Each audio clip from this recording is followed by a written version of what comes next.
Let's head to the ring where Jamaican boxer Ricardo Big 12 Brown is oozing with confidence ahead of his second professional fight tonight in Toronto, Canada.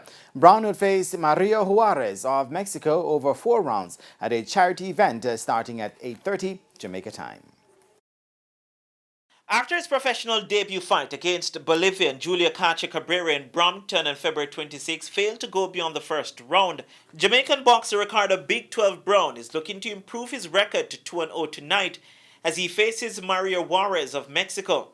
The bout, which forms part of the Shaw Festival charity event, is slated for 4 rounds, and Brown says he is prepared to go the distance tonight. So my 5 plans for tonight is to go there, use my jab, and then I go for that big 1-2, and then if I do big 1-2 don't work out, I go head to the body. So that's my 5 plan for tonight, and I know it's gonna work out. So I'm just going out there to do my best and take this win. So I'm not planning to really knock him out. If I see a knockout, I'm gonna take it.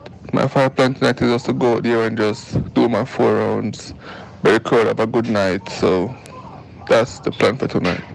Brown, who had a disappointing showing at the Olympic Games in Tokyo last year, says he has made several changes to his training plan, which has made him a lot fitter and faster. Feeling good for this fight. I'm feeling good. I'm really ready.